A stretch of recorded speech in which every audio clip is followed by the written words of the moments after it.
Syaitanirrajim. Bismillahirrahmanirrahim. Allahumma salli ala Sayyidina Muhammadin wa ala alihi wa sahbihi ajma'in. Assalamualaikum warahmatullahi wabarakatuh. Diucapkan kepada yang berbahagia Ustaz jemputan kita untuk kuliah asar petang ini iaitu Ustaz Farid bin Syahri Al-Miftahi. Juga diucapkan salam kepada yang berusaha Puan Hajar Rosniyanti Mansur dan semua AJK Gemah Nur Iman, dan juga kepada semua jemaah Gemah Nur Iman yang telah berada di dalam talian untuk kuliah asar pada petang ini. Syukur Alhamdulillah dengan izin Allah dapat lagi kita bersama-sama dengan Ustaz pada petang ini untuk perkongsian kuliah bagi mengisi ilmu berkenaan dengan hadis 40 Imam Nawawi, insya-Allah, untuk keberkatan majlis. Dan kita niatkan juga umul kitab yang akan kita baca sebentar lagi ini kita hadiahkan kepada junjungan besar Nabi Muhammad sallallahu alaihi wasallam, ahli keluarga baginda, sahabat-sahabat baginda, dan juga kepada muslimin dan muslimat semua. Al-Fatihah. Dipersilakan Ustaz. أعوذ بالله من الشيطان الرجيم. بسم الله الرحمن الرحيم. الحمد لله رب العالمين الرحمن الرحيم مالك يوم الدين إياك نعبد وإياك نستعين اهدنا الصراط المستقيم صراط الذين أنعمت عليهم غير المغضوب عليهم ولا الضالين آمين. Amin ya rabbal alamin. Diingatkan juga kepada yang telah berada di dalam talian, semoga terus berkongsi link dengan mereka yang belum masuk kuliah ini supaya ramai lagi akan dapat manfaat bersama dengan perkongsian daripada Ustaz sebentar lagi. Untuk tidak melengahkan masa, saya serahkan majlis ini kepada yang berbahagia Ustaz. Dipersilakan Ustaz. Terima kasih pengurusi majlis. Assalamualaikum warahmatullahi ta'ala wabarakatuh. Alhamdulillahi nahmaduhu wa nasta'inuhu wa nastaghfiruh wa nu'minu bihi wa natawakkalu alaih wa na'udzu billahi min syururi anfusina wa min sayyiati a'malina man yahdihillahu fala mudilla lah wa man yudlil fala hadiya lah. أشهد أن لا إله إلا الله وحده لا شريك له وأشهد أن محمدا عبده ورسوله. اللهم صل وسلم وبارك على سيدنا محمد وعلى آله وصحبه أجمعين. نوينا التعلم والتعليم والتذكر والتذكير والنفع والانتفاع والإفادة والاستفادة والحث على التمسك بكتاب الله العزيز وسنة رسوله والدعاء إلى الهدى والدلالة على الخير ابتغاء وجه الله ورضائه وقربه وثوابه سبحانه. اللهم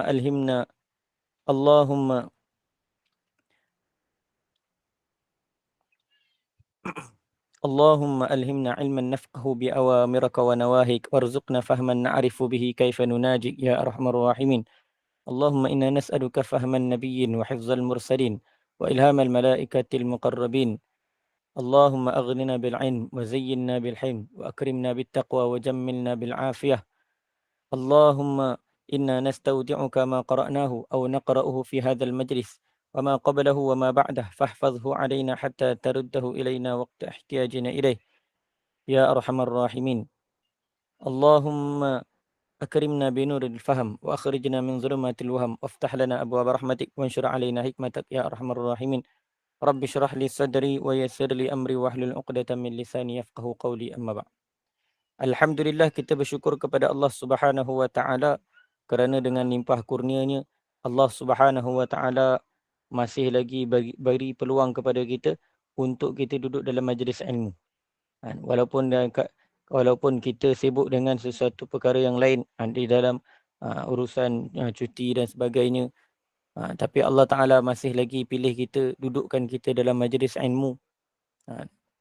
Semoga Allah Subhanahu Wa Ta'ala kurniakan kita istiqamah dan semoga Allah Ta'ala kurniakan kita keberkatan daripada ilmu. Semoga Allah Ta'ala bagi taufik untuk kita semua dapat mengambil manfaat daripada ilmu, dapat kita amalkan ilmu dan kita sampaikan ilmu. Mudah-mudahan Allah Ta'ala bagi kita nikmat tersebut, insya-Allah. Amin ya rabbal alamin.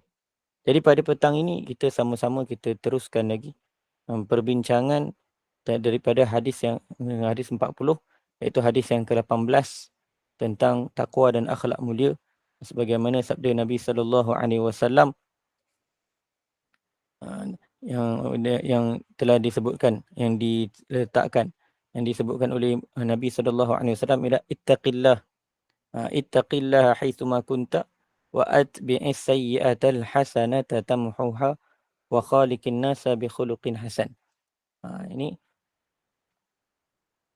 iaitu Allah Taala perintahkan kita untuk bertakwa kepada Allah Subhanahu wa taala. Yang kedua, Nabi sallallahu alaihi wasallam perintahkan, bagi saranan pada kita untuk kita memperbanyakkan amalan soleh. Untuk kita memperbanyakkan amalan soleh. Jadi pengarang meletakkan, menulis pada tajuknya bertaubat dan segera beramal adalah akhlak mukmin muttaqin. Yang mana di antara sifat-sifat orang yang bertakwa ialah sentiasa kembali kepada Allah Subhanahu wa taala. Apa-apa sahaja perkara berlaku dalam kehidupan dia, maka dia akan kembalikan, dia akan merujuk kepada Allah Subhanahu wa taala. Bertaubat, taba maknanya kembali. Taba maknanya dia bertaubat. Bertaubat maksudnya kembali kepada, bila kita bertaubat kepada Allah, mana kembali kepada Allah Taala. Itu mengembalikan segala-galanya kepada Allah Subhanahu wa taala. Menyerahkan segala-galanya kepada Allah Subhanahu wa taala. Maknanya bertaubat, memohon keampunan kepada Allah Subhanahu wa taala dan segera melakukan amalan. Inilah satu sifat ataupun akhlak orang-orang yang beriman lagi bertakwa kepada Allah Ta'ala. Kadang-kadang manusia dikalahkan oleh lupa dan lalai. Yang mana orang-orang yang bertakwa sekalipun, orang-orang yang berusaha untuk buat kebaikan, selain daripada Nabi sallallahu alaihi wasallam, semua manusia dia tak adalah 100% dalam kehidupan dia dia tak ada dosa, tak ada 100% tak ada dosa tu, tak ada. Pasti dia akan terbuat ataupun berlaku daripadanya kekurangan. Dia tak sempurna sesempurna Nabi sallallahu alaihi wasallam. Manusia ni mana kejadiannya sempurna, tetapi sifatnya tidaklah sesempurna Nabi sallallahu alaihi wasallam. Yang mana orang yang paling kamil, yang paling sempurna ialah Nabi sallallahu alaihi wasallam. Jadi baik macam mana kita pun pasti ada kekurangan. Sebab tu kadang-kadang manusia itu dikalahkan oleh lupa dan lalai. Boleh berlaku daripada kita sendiri. Walaupun kita ni berusaha untuk menuju kepada ketaatan kepada Allah Subhanahu wa taala, boleh berlaku lupa. Dia walaupun macam mana dia jaga sekalipun, kadang-kadang boleh berlaku lupa. Contoh, kalau orang kata dia memang orang yang jenis jaga sembahyang, mesti ada ketika-ketika yang dia terlupa. Begitu juga boleh berlaku kelalaian. Boleh berlaku kelalaian.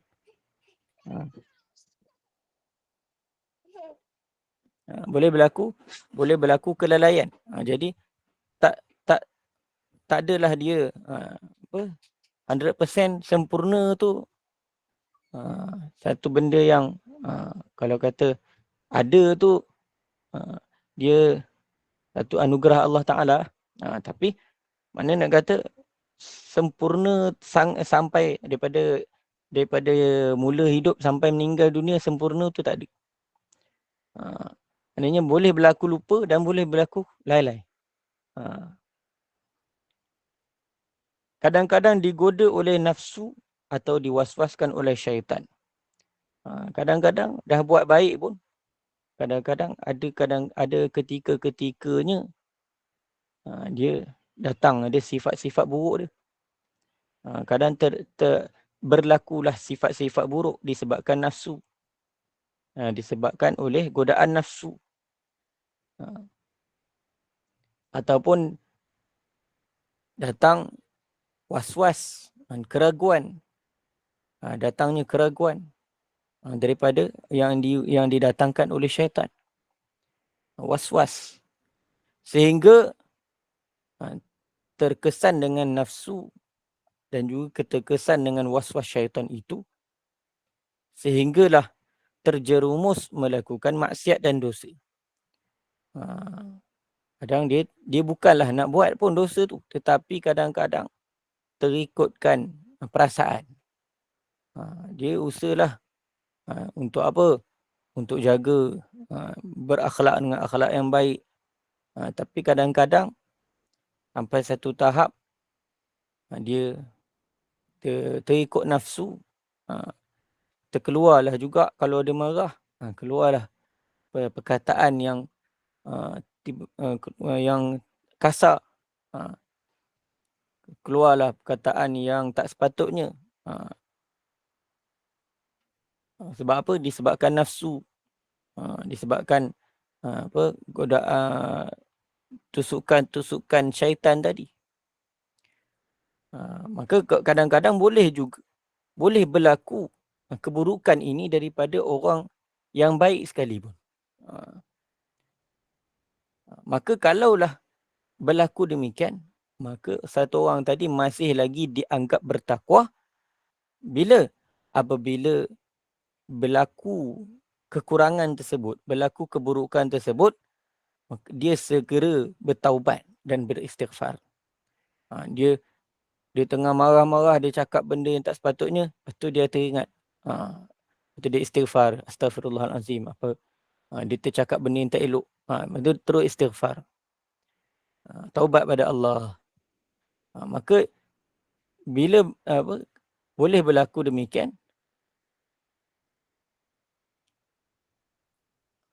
jadi kalau dia masih lagi dikira bertakwa apabila dia bila buat buruk dia terus taubat, dia terus istighfar pada Allah, mohon ampun kepada Allah SWT. Maksudnya dia dianggap bertakwa ketika itu apabila dia segera bertaubat dan beristighfar. Bila mana saat dia ingat dan sedar. Maksudnya kalau dia waktu dia tak teringat, waktu dia tengah marah tu kadang-kadang terlepaslah cakap, tak teringat. Tiba-tiba dia dah tercakap, tiba dia tersedar. Tadi cakap apa? Tadi ada termaki orang ke? Maka bila dia teringat, dia sedar. Maka dia akan bertaubat. Ya Allah, aku minta ampun. Ya Allah, istighfar. Astaghfirullahalazim. Maka orang tadi masih lagi dikira bertakwa. Orang lagi masih lagi dikira bertakwa. Kalau lepas pada dia buat keburukan, terus dia istighfar dan taubat pada Allah Ta'ala. Firman Allah Subhanahu wa Ta'ala, وَالَّذِينَ إِذَا فَعَلُوا فَاحِشَةً أَوْ ظَلَمُوا أَنفُسَهُمْ ذَكَرُوا اللَّهَ فَاسْتَغْفَرُوا لِذُنُوبِهِمْ وَمَنْ يَغْفِرُ الذُّنُوبَ إِلَّا اللَّهُ وَلَمْ يُصِرُّوا عَلَى مَا فَعَلُوا وَهُمْ يَعْلَمُونَ. Di sini Allah Subhanahu wa Ta'ala menyebutkan antara sifat-sifat orang yang bertakwa. Sebagaimana ayat-ayat yang sebelumnya Allah Ta'ala sebut wasari'u ila maghfiratin min rabbikum wa jannatin 'arduhas samawati wal ard u'iddat lil muttaqin. Bersegeralah kamu wasari'u ila maghfiratin min rabbikum, bersegeralah kamu kepada pengampunan daripada Tuhan kamu, wa jannatin, kepada syurga, arduhas samawati wal ard, yang luasnya, yang lebarnya, yang bidangnya dia adalah langit dan bumi. Arduhas samawati wal ard. Iaitu dia punya keluasan syurga itu ialah seperti mana 7 lapisan langit, tujuh lapisan langit itu dicantumkan. Dan itu juga ditambah 7 lapisan bumi tadi dicantumkan sebagaimana kain-kain bercantum. Maka itulah keluasan syurga yang Allah Ta'ala sebutkan. Sebab tu dia kata arduhas samawati wal ard, yang luasnya langit-langit dan bumi. Untuk siapa? Uiddat lil muttaqin. Disediakan kesemuanya itu uiddat lil muttaqin, untuk orang-orang yang bertakwa. Daripada situ Allah Ta'ala sebut, lepas ayat itu Allah Ta'ala sebut sifat orang yang bertakwa. Alladzina yunfiquna fis sarra'i wad dharra. Iaitu orang-orang yang bertakwa ialah orang-orang yang menginfakkan hartanya ketika senang dan susah. Wal kaziminal ghaiz. Orang-orang yang satu senang dan susah. Satu lagi orang-orang yang menahan kemarahannya. Wal kazimin, orang yang menelan kemarahannya. Sebagaimana sebelum ni kita dah sebut cerita tentang tahan marah tadi. Cerita tentang marah. Itu salah satu daripada sifat orang yang bertakwa. Allah Ta'ala sebutkan wal afina 'anin nas, dan orang-orang yang sentiasa memaafkan manusia. Itulah antara sifat orang yang bertakwa. Allahu yuhibbul muhsinin. Allah Ta'ala suka dengan orang-orang yang berbuat kebaikan. Dalam satu kisah dalam Fadlat Sedekah yang syarahan daripada ayat ini, satu kisah satu orang tabi'in, dia ada satu orang hamba. Jadi ada tetamu datang.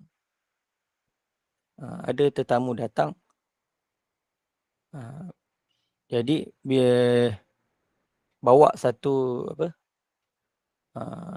bekas, dan bila mana dia lalu dan bekas dia langgar, dia menyebabkan bekas tu pecah.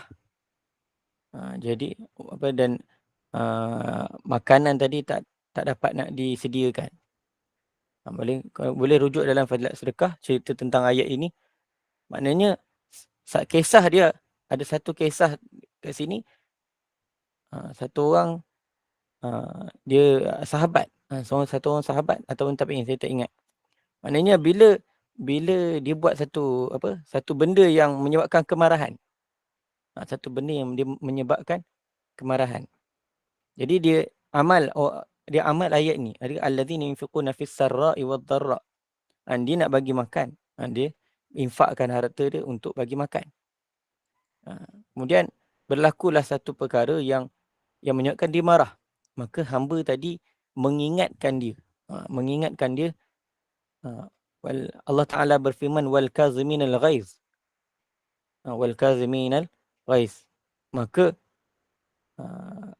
Maka sahabat ataupun tabi'in tadi kata, aku telah telan kemarahan aku. Aku dah tak marah dah. Aku tak marah kau.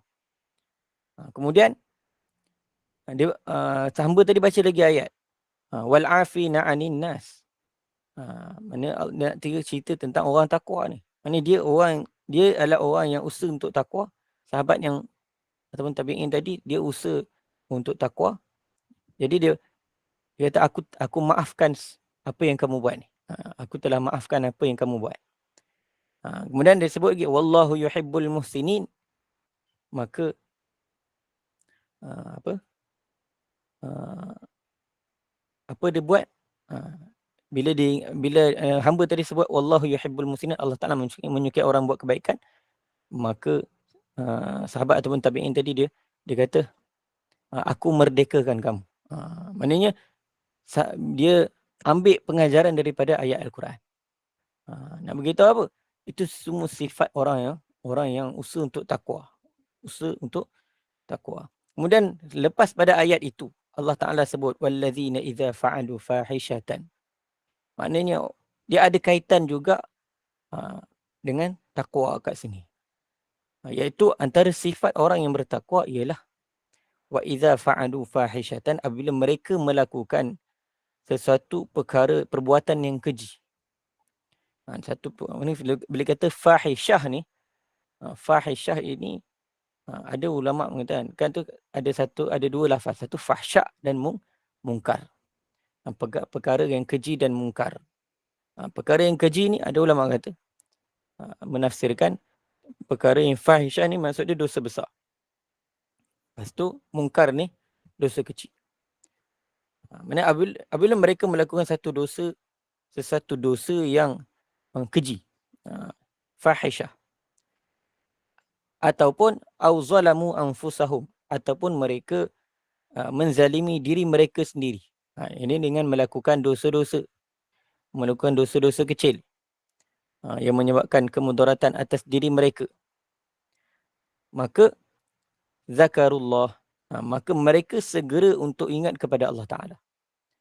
Sebab itulah datang kisah orang yang takwa, orang yang dalam hati dia ada keimanan yang mantap kepada Allah Subhanahu Wa Ta'ala. Kalau dia terbuat dosa pun, dia sanggup untuk tebus dosa tersebut. Seperti mana satu kisah satu orang perempuan yang berzina. Yang mana bila dia telah melakukan zina, maka dia rasa takut, dia terus jumpa Nabi. Dia jumpa Nabi, bagi tahu dia telah berzina. Mana orang yang dalam hati dia ada sifat, ada keyakinan yang betul pada Allah, ada sifat takut pada Allah Subhanahu Wa Ta'ala, maka dia sanggup buat apa sahaja, hatta untuk korbankan nyawa dia, asalkan dosa dia terhapus.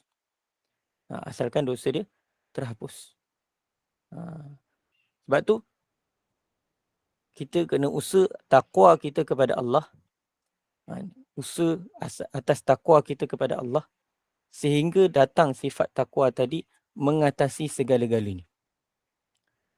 Maksudnya kat sini wallazina idza fa'alu fahishatan aw zalamu anfusahum zakarullah. Ini orang yang dalam diri dia ada sifat takwa, apabila dia buat perkara buruk, zakarullah, maka dia akan, bila mana dia sedar, dia akan segera ingat pada Allah Subhanahu Wa Taala. Akan segera untuk kembali kepada Allah Subhanahu Wa Taala. Zakarullaha fastaghfaru lidzunubihim. Maka mereka akan memohon keampunan untuk dosa-dosa mereka. Memohon keampunan terhadap dosa-dosa mereka. Akan terus minta ampun, terus istighfar pada Allah. Wa man yaghfirudz dzunuba illallah. Dan tiadalah yang dapat mengampunkan dosa kecuali Allah Subhanahu Wa Taala. Di sini man di sini ialah man, satu dia kata istifham ingkari. Siapakah yang dapat mengampunkan dosa selain Allah? Mana kata tak ada. Mana begitu? Tak ada. Mana tak ada yang boleh mengampunkan dosa kecuali Allah Subhanahu Wa Taala. Oleh itu, nak minta keampunan terhadap dosa-dosa, kita mintalah, berharaplah dan mintalah pada Allah Subhanahu Wa Taala. Dan itu salah satu. Pertama, mereka akan ingat pada Allah. Mereka akan minta keampunan daripada Allah Subhanahu Wa Taala. Walam yusirru ala ma fa'alu. Walam yusirru ala ma fa'alu. Dan mereka tidak akan berterusan melakukan apa yang telah lalu itu. Berterusan di atas apa yang mereka lakukan daripada keburukan tersebut. Orang yang usaha atas takwa, orang yang bertakwa ini, apabila dia terbuat satu dosa, maka dia akan minta ampun pada Allah Subhanahu Wa Taala, dan dia tak akan berterusan di atas dosa tersebut. Dia tidak akan berterusan di atas dosa tersebut. Ini sifat orang takwa. Dia tak akan biarkan dosa dia banyak. Dia akan usaha setiap daripada dosa tadi diampunkan oleh Allah Subhanahu Wa Taala. Wahum ya'lamun, sedang mereka mengetahui akan salah dan akibatnya. Bila mereka sedar kesalahan, dan juga mereka sedar perkara yang mereka buat tu salah, dan mereka sedar benda akibat daripada perbuatan tersebut, maka mereka tak akan terus menerus melakukan dosa tersebut. Bahkan mereka akan bertaubat kepada Allah Subhanahu Wa Taala. Ini salah satu daripada sifat takwa. Sifat orang yang bertakwa. Yang mana orang yang bertakwa ni dia tak akan biar bila buat satu dosa, dia tak akan biarkan dosa itu berterusan. Dia tak akan tambah lagi, tak akan berterusan, tambah dosa. Yang mana manusia ni, dalam hati manusia ni diumpamakan macam kain putih. Bila buat satu dosa, datang titik hitam. Bila istighfar, taubat pada Allah Ta'ala, titik hitam tu hilang. Dan bila buat lagi dosa, datang lagi titik hitam. Tapi orang yang berterusan atas dosa, dia menambah titik-titik hitam sampailah kain tadi jadi hitam. Bila mana hati telah menjadi hitam, maka sukar untuk dia bertaubat pada Allah Subhanahu Wa Taala. Melainkan Allah Ta'ala bagi taufik untuk dia bertaubat, maka dia akan bertaubatlah. Tapi bila hati dah terlalu hitam, maka sampaikan satu tahap dia nampak apa yang dia buat tu satu kebaikan. Dia tak akan nampak dia buat tu satu benda buruk, tapi bahkan dia akan nampak benda tu baik. Bila dia dah start nampak apa yang dia buat tu baik, maka dia tak akan bertaubat daripada perkara tersebut. Jadi oleh kerana tu, setiap kekurangan, setiap dosa yang kita telah buat, maka kita usahakan sentiasalah kita bertaubat kepada Allah Subhanahu Wa Taala. Innal ladzina ittaqaw idza massahum ta'ifum minasy syaitani tadhakkaru fa idza hum mubsirun. Sesungguhnya orang-orang yang bertakwa, apabila mereka disentuh oleh sesuatu imbasan hasutan daripada syaitan, mereka ingat kepada ajaran Allah, maka dengan itu mereka akan nampak jalan yang benar. Ini orang yang bertakwa itu, apabila dia disentuh oleh sesuatu imbasan hasutan daripada syaitan. Maknanya apa? Maknanya apabila dia terikut hasutan syaitan, apabila dia tersangkut dengan hasutan syaitan, dia buat satu keburukan, lalu dia ingat pada Allah. Tazakkaru, mereka lepas pada tu dia ingat pada Allah, maka faizahum mubsirun, maka mereka akan nampak jalan yang benar.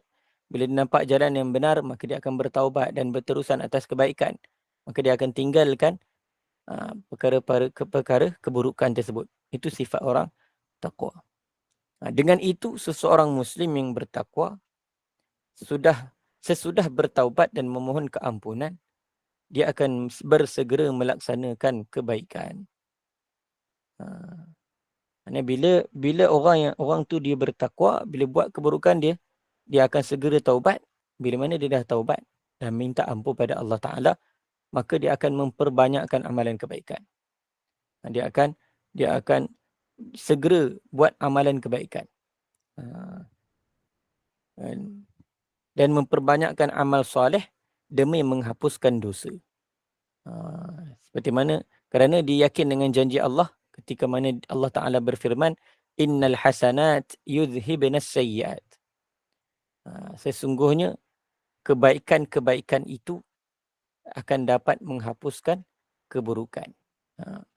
Jadi bila dah bertaubat pada Allah dan minta ampun pada Allah Subhanahu Wa Ta'ala, maka susulkan dengan amalan-amalan kebaikan. Sebab tu sabda Nabi SAW, wa atbi'is sayyi'atal hasanata tamhuha.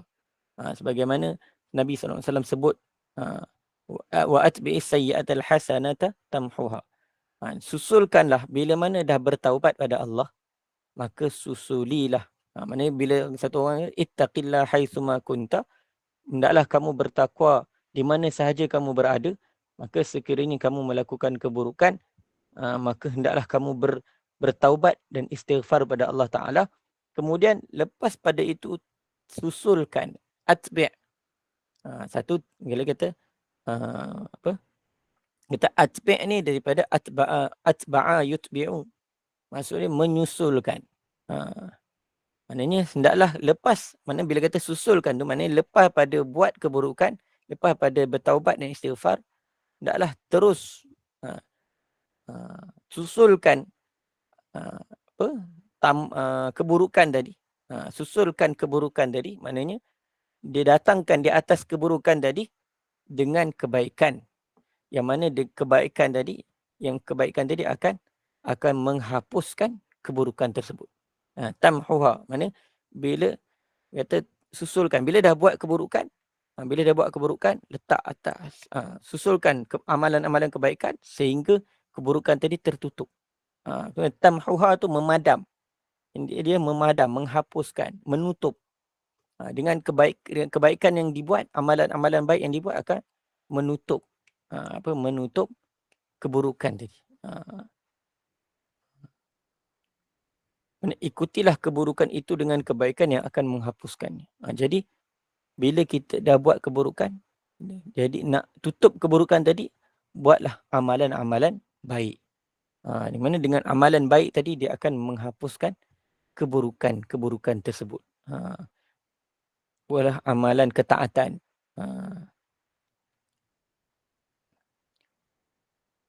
Cahaya ketaatan menghapuskan kegelapan maksiat. Jadi setiap amalan baik dia ada cahaya. Setiap amalan kebaikan, setiap amalan ketaatan dia ada cahaya dia. Dan setiap amalan buruk adalah kegelapan. Seperti mana kain putih. Amalan baik ni ialah putih. Bila ada keburukan dia akan jadi gelap. Dia tumpuk. Itu juga bila buat amalan buruk, maka dia akan mendatangkan kegelapan dalam hati. Akan jadi gelap. Mana sesuatu cahaya tidak akan datang, tidak akan bersama dengan gelap. Terang dia takkan bila mana terang, gelap akan pergi. Tapi bila datang gelap, terang akan hilang. Oleh itu, bawalah cahaya, hilangkan kegelapan. Bawalah cahaya, hilangkan kegelapan. Jadi untuk datangkan cahaya dalam hati, maka kita perlu buat amalan-amalan ketaatan.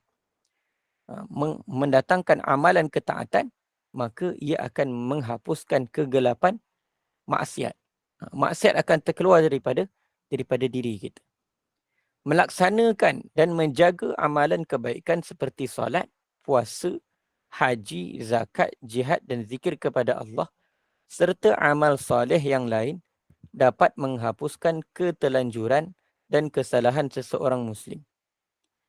Apabila kita menjaga, ini seperti solat, puasa, haji, zakat, itu amalan-amalan fardu, jihad, maka menjaga amalan-amalan fardu, menjaga amalan-amalan sunat,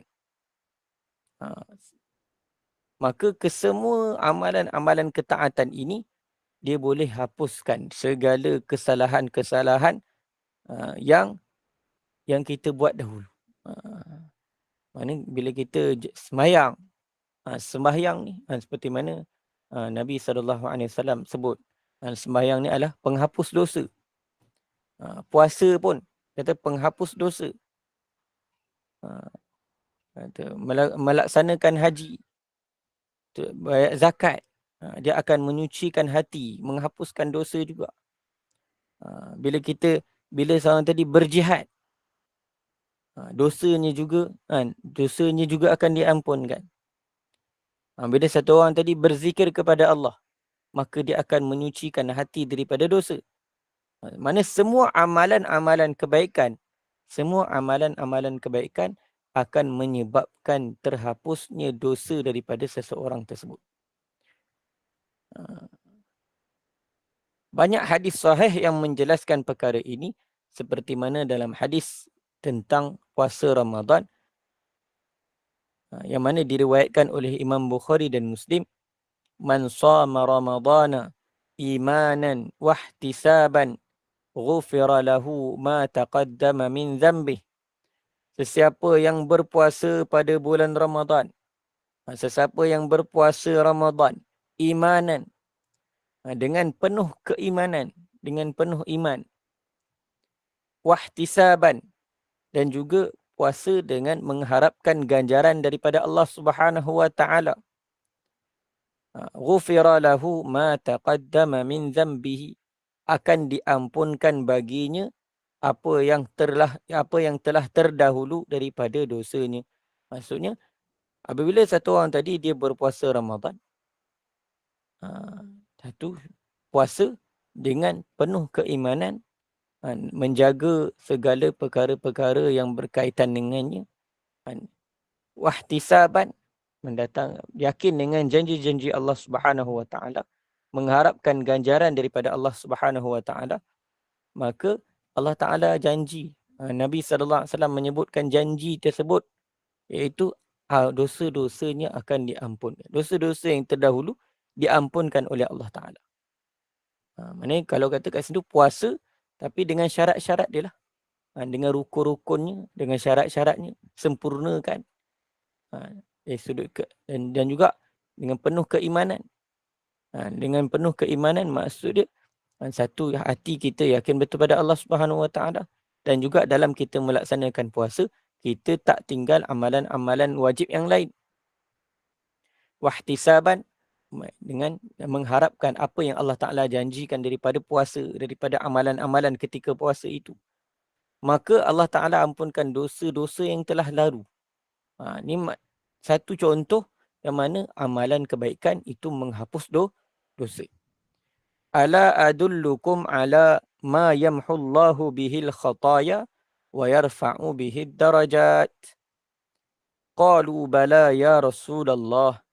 Qala isbaghul wudu'i alal makarihi wa kasratul khuta ilal masajid wa intizarus salati ba'das salah.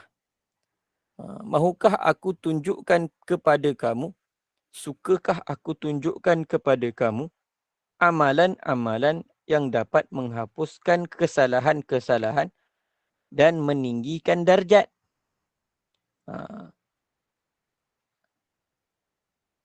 Maka qalu bala ya Rasulullah, maka mereka berkata, yakni sahabat-sahabat radhiyallahu anhum menjawab, sudah tentu, bahkan ya Rasulullah. Maka baginda sallallahu alaihi wasallam bersabda, isbaghul wudu'i, menyempurnakan wudu, alal makarih, walaupun pada masa yang tidak disukai. Wa kasratul khuta ilal masajid, itu memperbanyakkan langkah ke masjid. Dan intizarus salati ba'das salah, menunggu waktu solat yang lain setelah selesai satu solat. Hadis riwayat Muslim. Kat sini Nabi SAW memberitahu antara amalan-amalan yang boleh menghapuskan dosa, iaitu satunya ialah menyempurnakan wudu alal makarih, iaitu menyempurnakan wudu walaupun pada masa yang tidak disukai. Maksudnya ialah waktu yang tak disukai. Masa yang tak disukai ialah pada seperti mana waktu yang sangat sejuk. Orang yang pernah pergi tempat yang ada sejuk, satu waktu sejuk, nak ambil wudu dengan air yang sejuk, maka waktu tu susah kalau nak sempurnakan. Mana kalau orang yang menyempurnakan wuduknya ketika waktu tersebut, mana waktu tu waktu susah, waktu sangat sejuk. Kalau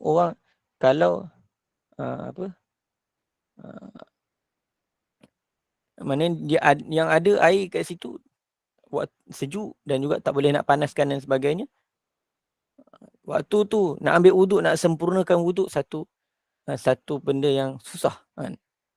Mana menyempurna, dan satu terjemahan lain menyempurnakan wuduk ketika waktu kepayahan. Satu terjemahan lain. Mana waktu yang susah nak, waktu tu kalau nak sempurnakan wuduk susah. Tapi disempurnakan wuduk, maka itu dapat menghapuskan dosa dan meninggikan darjat. Kemudian satu lagi, seperti mana banyak dalam hadis yang lain, bila kita melangkah kaki, setiap langkah yang kita langkah ke masjid akan diampunkan satu dosa, ditambah, akan diberikan satu pahala dan ditingkatkan satu darjat. Maknanya bila mana kita melangkah kaki ke masjid, memperbanyakkan langkah, maka lagi banyak langkah, lagi banyaklah dosa kita diampunkan. Dan menunggu satu solat lepas satu solat. Maknanya bila lepas satu semayang, dia tunggu waktu solat yang lagi satu. Mana duduk itu ni syarat dia dekat musalla, dekat masjid. Mana lepas semayang, dia tunggu waktu semayang lain, dia duduk tunggu buat amalan, menunggu solat. Maka itu pun amalan yang menyebabkan diampunkan dosa dan ditingkatkan darjat. Dalam kitab hadis Sahih Bukhari dan Muslim, man hajja hadzal baita falam yarfus walam yafsuq kharaja min dhunubihi kayaumin waladathu ummuhu. Kayaumi waladathu ummuhu. Sesiapa yang mengerjakan haji,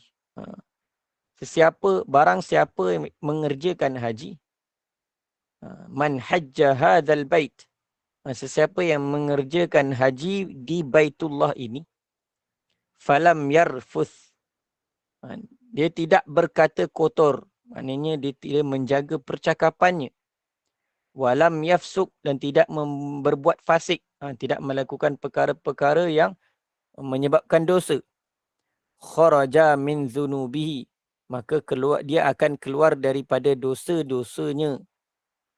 Maknanya dosanya diampunkan, kayaumi waladathu ummuhu, maka dia akan jadi seperti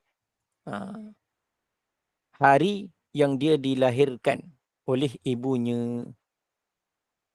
Maknanya sebagaimana bayi yang dilahirkan tidak ada dosa, macam itulah orang yang buat haji dengan sempurna, maka dosa yang diampunkan, semua dosa diampunkan, seolah-olah dia tidak ada dosa. Kata hadis-hadis ini dan ayat-ayat Al-Quran yang jelas menunjukkan bahawa ketaatan akan menghapuskan dosa. Amalan-amalan ketaatan dia akan menghapuskan dosa. Sebahagiannya telah kita sebutkan dan sebahagian yang lain akan disebutkan nanti. Maknanya secara kesimpulannya, bila satu orang tadi dia berusaha atas takwa, maka dia akan melakukan kebaikan, hindarkan diri daripada keburukan, dan apabila berlaku kesalahan, apabila berlaku keburukan, dia akan segera bertaubat kepada Allah Subhanahu Wa Taala, dan dalam masa yang sama dia memperbanyakkan amalan-amalan ketaatan supaya segala keburukan yang dia buat sebelum itu semuanya diampunkan oleh Allah Subhanahu Wa Taala. Jadi penting dalam kita nak berusaha ke arah takwa, penting untuk kita sentiasa bertaubat dan istighfar kepada Allah Subhanahu Wa Taala, dan kita usahakan buat amal-amal kebaikan. Sentiasa usahakan kebaikan yang sempurna. Kita solat dengan solat yang sempurna. Kita baca Al-Quran dengan bacaan yang betul. Kita belajar baca Quran dengan betul. Dan juga kita buat amalan-amalan yang baik, bersedekah dan sebagainya. Maka dengan amalan-amalan tersebut, mudah-mudahan Allah Ta'ala ampunkan segala dosa-dosa kita, dan semoga Allah Ta'ala jadikan kita di kalangan orang-orang yang sentiasa berusaha atas taqwa kepada Allah Subhanahu Wa Ta'ala.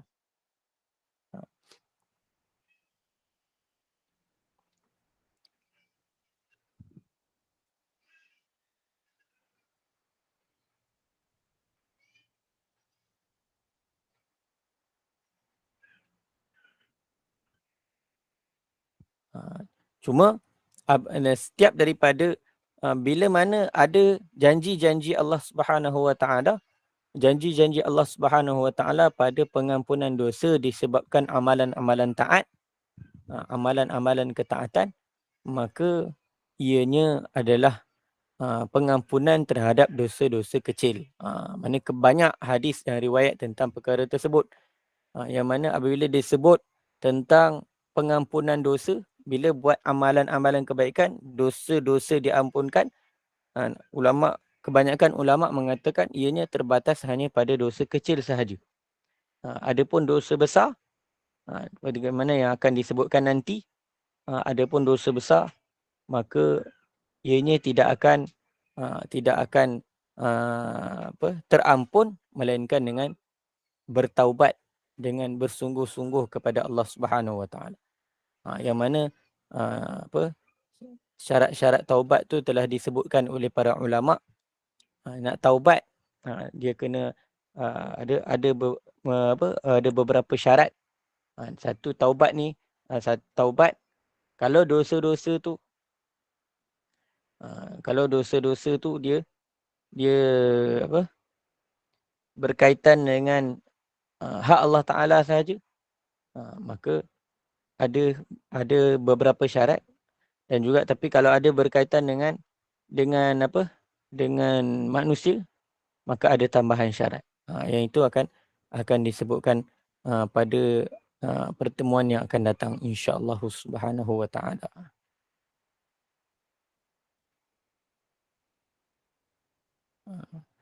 Cukup setakat itu untuk petang ini. Mudah-mudahan dapat kita sama-sama ambil pengajaran, dapat kita amal dan kita sampaikan pada orang lain, insya-Allah.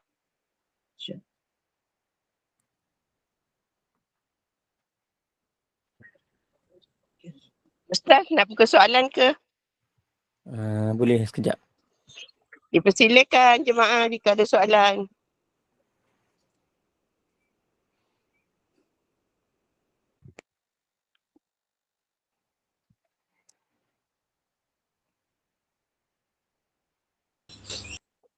Senyap je Ustaz.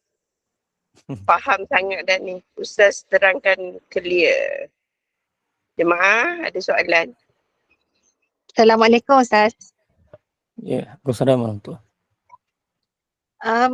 Yang perkataan fahsyat tu, boleh ke kalau dikaitkan dengan dosa antara lelaki perempuan macam tu? Maknanya kalau biasa Hubungan kalau macam hubungan tu lah. Fahsyat ni termasuklah dia, sebab tu ada ulama menafsirkan kata fahsyat adalah dosa-dosa besar, dan mungkar adalah dosa-dosa kecil. Tapi ada mengatakan fahsyat lainlah, maknanya dan ada mengatakan fahsyat ni ada termasuklah perbuatan zina, syirik, apa semua tu termasuk dalam fahsyat. Oh, maksudnya bukan hubungannya macam zina tu je lah. Lebih asal semua dosa besar tu fahsyat lah. Ya. Baik Ustaz, terima kasih. Yang lain ada soalan?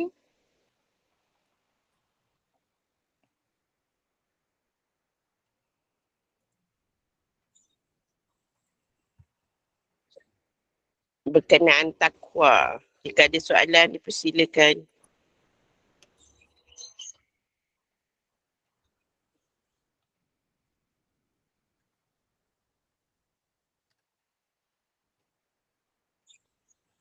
Kita tutup Ustaz soalan tak ada rasanya. InsyaAllah. Alhamdulillah. InsyaAllah. Semua faham. Oh, Rafia dipersilakan. Nak tanya dengan Ustaz, takwa tu sendiri apa maknanya? Takwa. Takwa itu makna takwa ialah dari segi bahasa takwa itu maksud dia takut. Maknanya takut. Maknanya menghindarkan diri daripada sesuatu yang ditakuti. Itu makna takwa lah. Tapi dari segi bahasanya ialah takwa itu ialah memelihara diri daripada dosa, memelihara diri daripada perkara-perkara yang tidak disukai oleh Allah Subhanahu Wa Taala dengan melaksanakan perintah dan meninggalkan larangan. Maknanya itu dari segi definisi takwa, dia dari segi takwa itulah dia. Maknanya dia buat satu mendirikan sesuatu, macam kita tengok pada awal-awal hadis lah. Apa makna takwa? Ialah kamu mengambil pencegah atau benteng yang dapat mencegah dan memelihara kamu daripada benda yang kamu takut. Maknanya takwa itu ialah kamu jadikan sesuatu tu benteng daripada azab. Takut. Maknanya buat benteng daripada azab Allah Ta'ala dengan cara melaksanakan apa yang diperintahkan oleh Allah Ta'ala dan meninggalkan apa yang dilarang oleh Allah Ta'ala. Itu makna takwa. Wallahu a'lam. Terima kasih. Ada lagi soalan jemaah?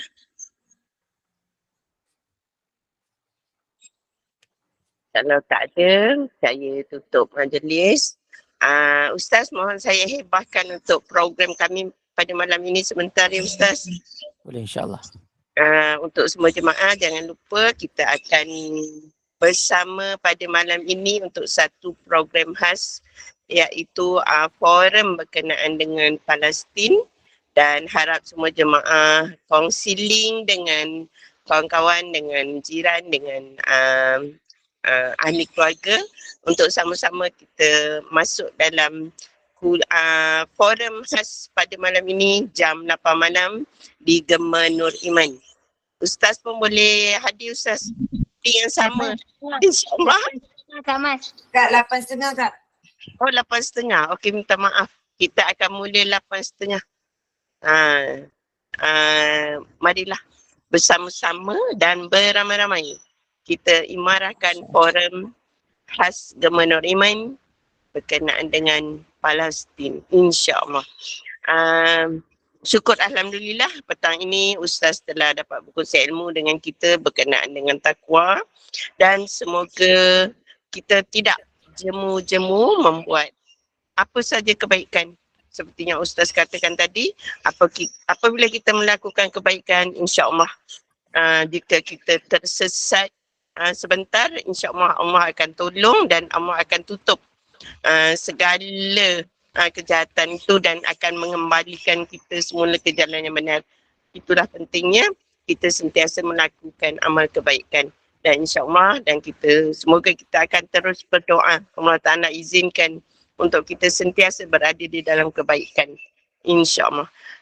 Bagi kita tangguhkan kuliah asar pada petang ini, mohon Ustaz tutup dengan tasbih kafarah dan surah Al-As, dan kita akan berjumpa lagi dengan Ustaz pada waktu dan hari yang sama minggu hadapan untuk pengajian hadis 40 Imam Nawawi seterusnya. Dipersilakan Ustaz.